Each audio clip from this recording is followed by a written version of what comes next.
자, 안녕하십니까. 준혜입니다.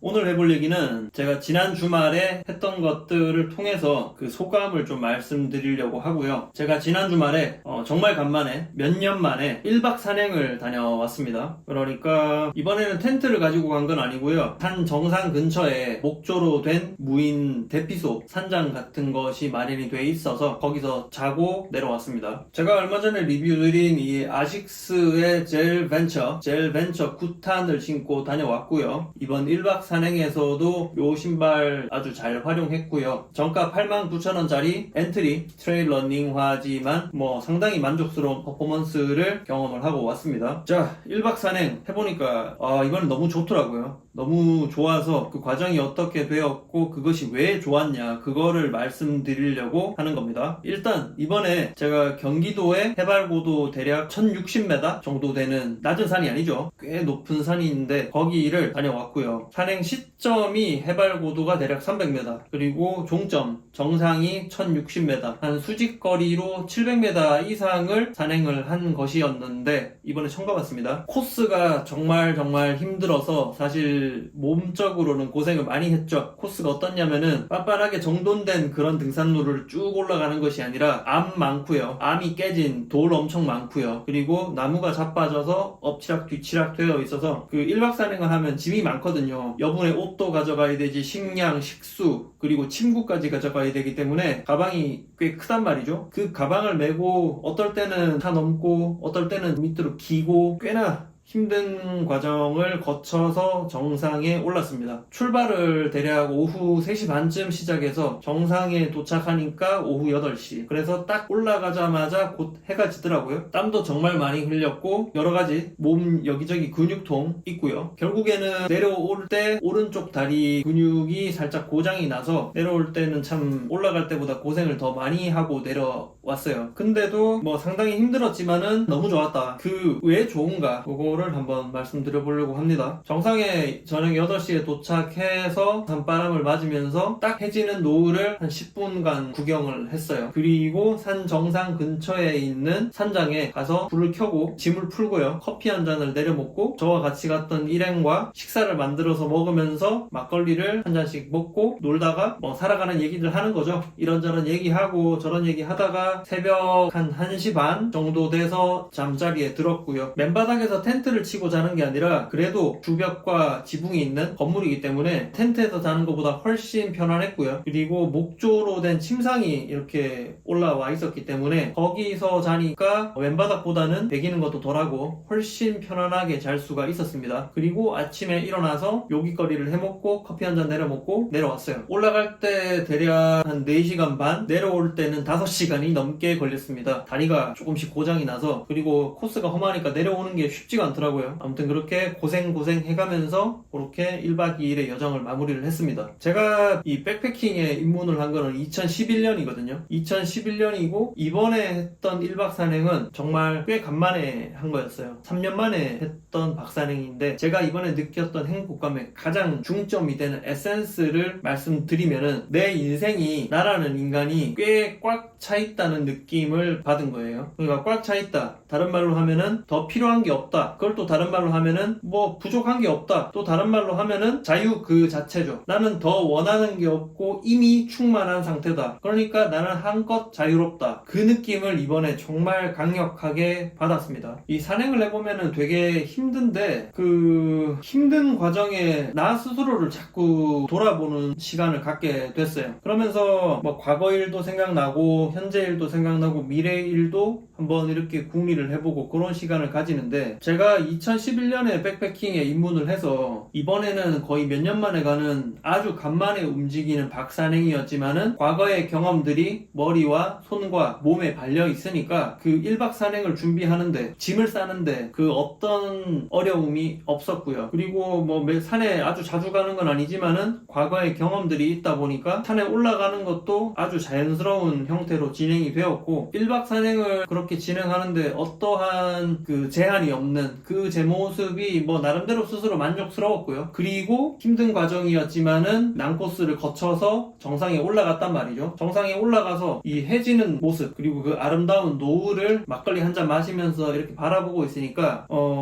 사람이 왜 사는가? 사람은 무엇을 위해서 사는가? 그리고 사람이 잘 살아가는데 필요한 것이 과연 무언가? 그리고 나의 인생, 내 인생을 더욱 만족스럽고 풍요롭게 하는데 여기서 뭐가 더 필요할까라는 질문을 스스로한테 하게 됐는데, 놀랍게도 이 정도면은 충분한 거를 넘어서 넘치는 거 아니냐, 이번에 그 생각이 정말 강하게 들었고요. 사람이 살아가는데 사실상 필요한 것은 많이 없다고 생각을 해요. 사람이 살아가는데 필요한 거 뭐가 있을까요? 굶주리면 안 되니까 적절한 음식, 적절한 식수, 그리고 내가 머물 적절한 공간, 그리고 나머지는 내가 신고 다닐 신발, 내가 입고 다닐 수 있는 적절한 옷, 뭐 그 정도면 된 거 아닌가. 그거면은 나에게 필요한 외부의 그 물자들은 그것이면 족하지 않은가라는 생각을 했고요. 그런데 저는 이미 그런 물자들이 차고 넘치게 다 있단 말이죠. 심지어 앞서 언급하지 않았던 자동차도 있고요, 모터사이클도 가지고 있죠. 집에 오면 컴퓨터도 있고 뭐 아이폰도 있고, 사람이 사람답게 살아가는데 너무나 차고 넘치는 물건들을 소유를 하고 있다, 그런 생각을 하게 되었고, 아름다운 노을 이런 것들은 돈 주고 살 수 없는 영역의 것이잖아요. 그런 아름다운 풍경들이 내 앞에 놓여 있고, 그리고 나는 1000m가 넘는, 해발고도 1000m가 넘는 봉을 올라올 수 있는 가방을 싸는 기술, 그리고 산을 타는 능력, 나의 체력, 그리고 나의 건강이 확보가 되어 있다는 것이죠. 그러니까 도대체 내 삶에 부족한 것이 뭔가 없다. 나는 내 삶에 내가 앞으로도, 지금뿐만 아니라 앞으로도 행복한 삶을 누리는데 필요한 모든 것을 나는 다 갖추었다라는 생각이 들었습니다. 이게 과연 착각일까요? 착각이 아닐까요?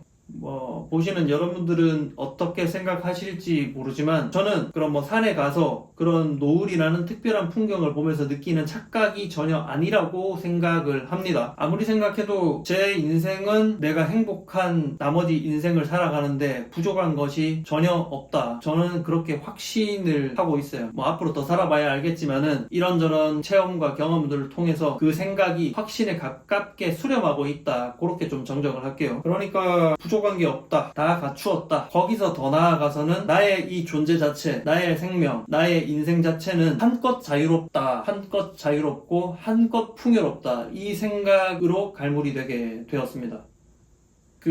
요런 감정과 요런 사고의 확장은 달리기에서는 느낄 수 없는, 달리기에서는 느끼기가 조금 어려운 것이라는 생각이 들더라고요. 왜냐면 달리기는 일단 이런 등산보다는 훨씬 더 동적인 활동이고, 그로 말미암아서 그렇게 오래 할 수가 없죠. 저만 해도 저는 달리기를 좋아하고 즐겨 하는 사람이지만은 1시간 10km 달리기는 아무렇지도 않게 그냥 해요. 그런데 저도 한 20km, 2시간 정도의 20km 달리기를 해버리면은 발목, 다리 이런 데가 약간씩 아파요. 그러니까 아무 생각 없이 그냥 너끈하게 할 수 있는 거리는 아니거든요, 그 2시간 달리기가. 그런데 등산은 코스 잡기 나름이긴 하겠지만은 5시간 종주 산행도 할 수 있고, 때로는 8시간, 9시간 종주 산행도 할 수 있단 말이죠. 그러면서 그런 활동의, 야외 활동의 시간 자체가 달리기보다는 훨씬 길고, 지난 영상에서 달리기에 대해서 제가 극찬을 했던 그런 것들 있죠. 달리기는 동적인 명상이라고 저는 생각을 하는데, 이 등산이라는 요 활동은 그 즐기는 시간 자체가 월등히 길기 때문에 달리기보다 동적이지 않지만 달리기보다 훨씬 더 길게 그 명상의 시간을 가져가는 그런 활동이라고 이번에 아주 뚜렷하게 느끼고 왔습니다. 그래서 그렇게 제 머릿속을 한번 이렇게 깨고 헤집고, 그리고 새로운 시각으로 리마인드를 하고 오니까 월요일 그리고 오늘 화요일 며칠의 시간이 지났는데도 사실상 몸 여기저기는 조금씩 아파요. 딱 깔끔하게 회복이 되지는 않았음에도 불구하고, 그 피곤함이 지금까지도 유지가 됨에도 불구하고 제 머릿속은 아주 텅 비는 느낌, 아주 깔끔하고 아주 기분 좋은 그 상태를 유지를 하고 있는데, 요게 다른 말로 표현하면 어떤 느낌이냐면은 제 정신 세계 있죠, 제 머릿속에, 제 마음속에 이 세계가 분모가 왕창 커진 그런 느낌을 받아요. 그래서 제 마음속 정신 세계가 엄청나게 확장된 느낌을 지금 받고 있어요. 그러니까 어떤 생각을 하든 어떤 정신 활동을 하든 몸과 마음, 정신의 부담이 훨씬 덜하다는 느낌, 그리고 아주 깔끔하고 아주 간결하다는 그런 느낌을 받고 있고, 이게 상당히 스스로 만족스럽고 기분 좋은 경험이라고 저는 생각을 합니다. 이게 우리가 흔히 하는 말로 바꾸면은 보다 더 마음의 여유가 있는 사람, 보다 더 여유가 있는 사람, 그런 식으로 사람이 성장해 나가는 과정이 아닐까 그렇게도 생각을 할 수가 있을 것 같아요. 근데 제가 이번에 1박 산행이 아니라 그냥 당일치기로 갔다 온 산행이었다면은 이 정도로 깨달음의 순간이 크고 깊지 않았을 거라고 생각해요. 그런데 산 정상에서 1박을 하고 보내는 시간이 상당히 저 개인적으로는 유익하다, 그런 생각이 들고, 이번 산행을 기점으로 해서 경기도 그리고 강원도 여러 군데 산을 조금 계획을 해서 여기저기 경험을 해보려고 하고 있습니다. 그리고 산에 가는 거는 어떤 산이냐는 것도 중요하겠지만은 그 산을 언제 가느냐, 그러니까 어떤 시간에 가느냐, 어떤 계절에 가느냐에 따라서 그 환경이 되게 많이 변하고요. 심지어 같은 산을 같은 시일에 가도 그 환경이 매번 같을 수가 없죠. 눈앞에 보이는 꽃과 풀들이 다르고 내 눈에 보이는 새들, 지저귀는 새들, 그런 것들이 절대로 같을 수가 없기 때문에 언제 어떤 산을 가든 간에 경험 자체는 권태로울 수가 없다, 절대로 질릴 수가 없는 그런 활동일 것 같고, 앞으로 가는 산행에서도 이번과 같이 상당히 좋은 경험을 하고 좋은 생각을 품고 더욱 발전해서 제 스스로를 더욱더 고양해서 집으로 돌아올 것 같다는 생각이 들고요. 이번에는 산에서 1박을 하면서 동영상을 찍지는 못했어요. 왜냐면 배터리 때문에 제가 여분의 배터리를 챙겨가지 않았더니만은 배터리 잔량이 별로 없어서 현장에서 느꼈던, 그 순간에 느꼈던 감정들을 그 현장에서 풀어내고 싶었는데 그거를 하지를 못했어요. 못해서 며칠이 지난 지금 뒤늦게 하는 거라서 조금 전달력이 떨어질 수 있을 것 같다는 그런 약간의 아쉬움은 들기는 하네요. 아무튼 앞으로도 달리기를 즐겨 하는 것처럼 이 산행도, 특히 이 박산행을 좀 계획을 해서 주기적으로 좀 다녀보려고 하고요. 그런 경험을 하고 나서 제가 느낀 점, 드는 생각, 그런 것들을 앞으로도 공유를 해보도록 하겠습니다. 세상이 갈수록 혼란스러워지고 물가는 오르고 살기가 힘들어진다는 말들을 여기저기서 많이 들어요. 듣는데 저는 왠지 참 제가 그렇게 일반적으로 사람들이 바라는 부자가 된 것도 아니고 고급 직업을 가진 것도 아니에요. 아닌데 제가 고급 옷을 가지고 있는 것도 아니고 고급 장신구가 있는 것도 아니죠. 그런데 나는 보잘것없는 그냥 킹반인, 원어브 킹반인이지만 왜 나는 스스로가 가득 찬 느낌을 받는가? 왜 나는 스스로의 이 상태, 스스로의 삶에 대해서 이토록 만족스러운가? 이거는 앞으로도 저도 아직 인생이 짧아서 그런지 정확하고 아주 명료하게 설명을 해드리기는 좀 어려운데, 앞으로도 계속 달리기를 하고 앞으로도 이렇게 산행을 다녀보면은 그 생각들이 조금씩 구체화되고 전달하기도 조금 더 용이해지지 않을까, 그런 생각이 들거든요. 그러면은 앞으로도 이런 이야기들 꾸준히 한번 해볼 거니까 기대해 주셔도 좋을 것 같습니다. 감사합니다.